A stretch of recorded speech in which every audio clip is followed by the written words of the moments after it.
From TV screens to newspaper headlines, the UK media plays a powerful role in shaping how people see race, identity, and community. But too often, these stories we're shown are uneven. A quick look at recent headlines makes it clear. Refugees and migrants are frequently framed as threats rather than people, and these patterns aren't simple mistakes. They reflect deeper issues of biased representation, stereotyping, and a lack of diverse voices behind the scenes. This is what we mean when we talk about racism in the media.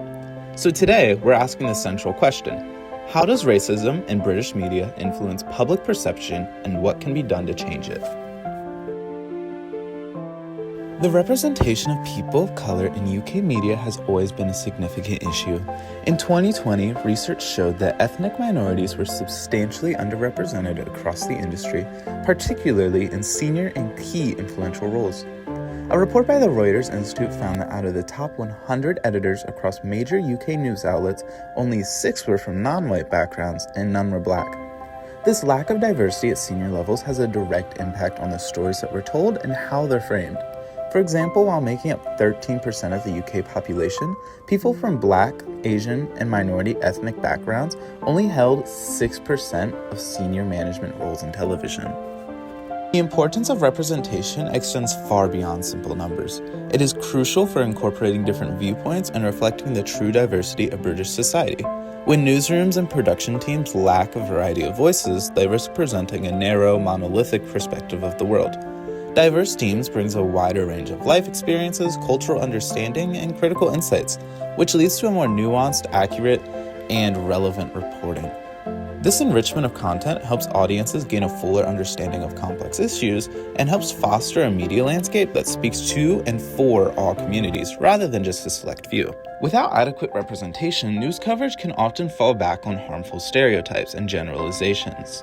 Studies have consistently shown that media portrayals of ethnic minorities can be disproportionately negative, focusing on crime, social problems, or cultural cliches.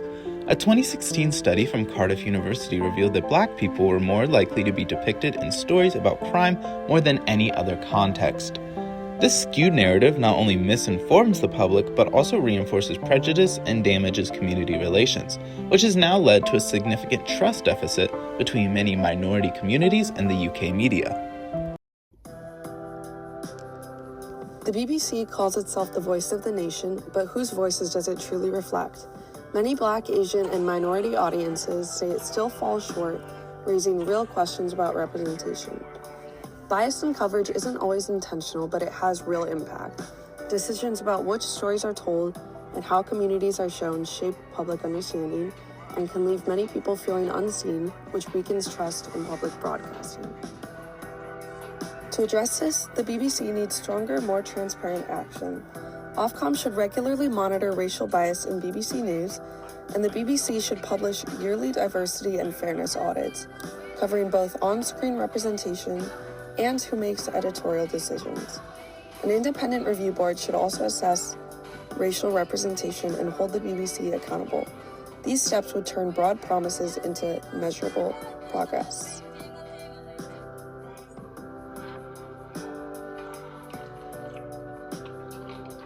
Some people could fear that more oversight could undermine editorial independence, but accountability isn't censorship. If done well, it could strengthen independence by ensuring journalism serves the entire public and not just the loudest groups. For the BBC to accurately reflect modern Britain, it must represent the country's full diversity.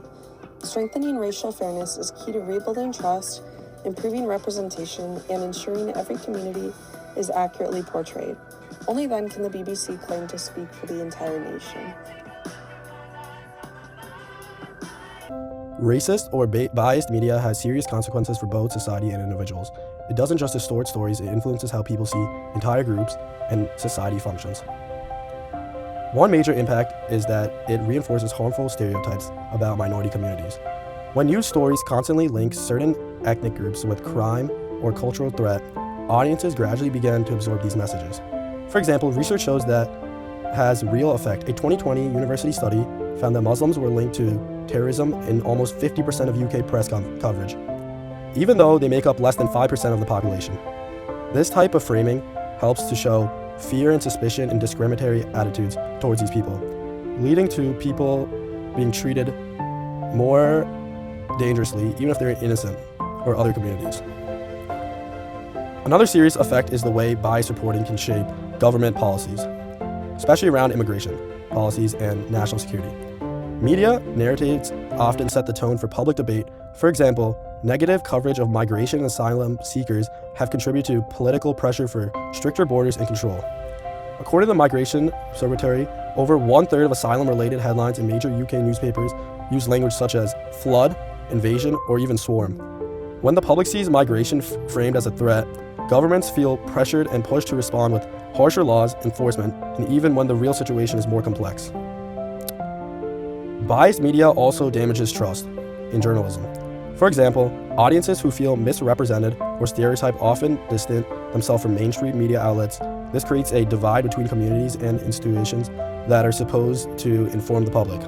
For example, a 2021 report found 58% of ethnic minority audiences feel underrepresented in UK media, and many believe their communities are covered unfairly and inaccurately.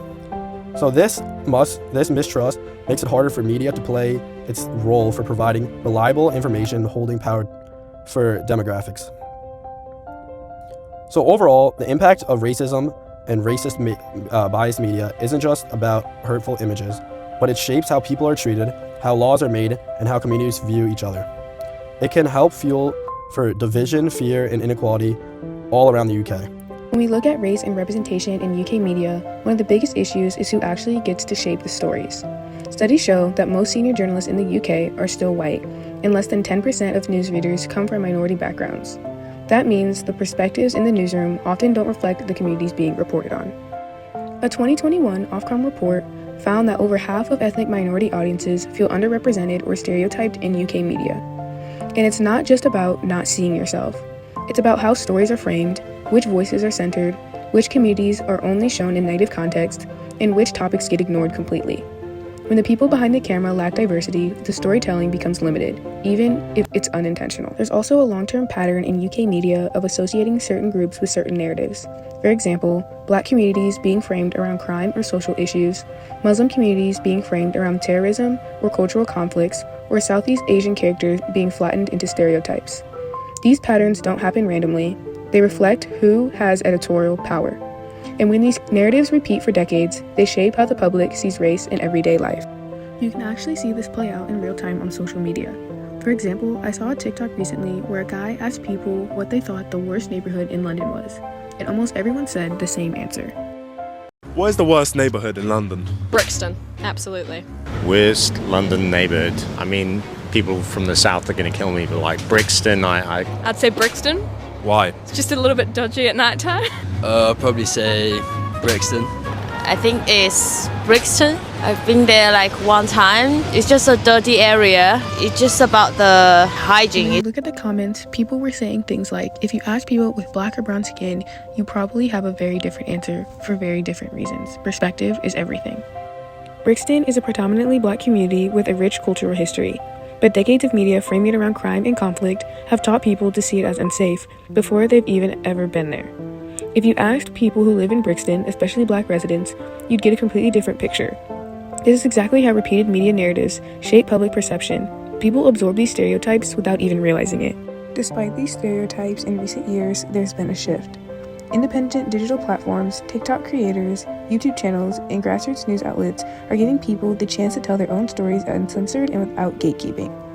Shows like Small Axe, Channel 4's We Are Lady Parts, and BBC projects like Noughts and Crosses and I May Destroy You have pushed mainstream media to rethink how they portray race and who gets creative control. These projects matter because they're not just diverse in casting, they're diverse in writers' rooms, directors, editors, and producers. We're also seeing audiences demanding change. Viewers now call out biased headlines, harmful language, or one-sided coverage on social media instantly. And that accountability is forcing big media organizations to review their practices, invest in diversity programs, and rethink representation, not just on-screen, but behind the scenes. So overall, the media landscape in the UK is shifting, but slowly. Progress is happening, but it's happening mostly when diverse creators take control of their own narratives. And that's why representation matters. Because the stories we see shape the society we live in.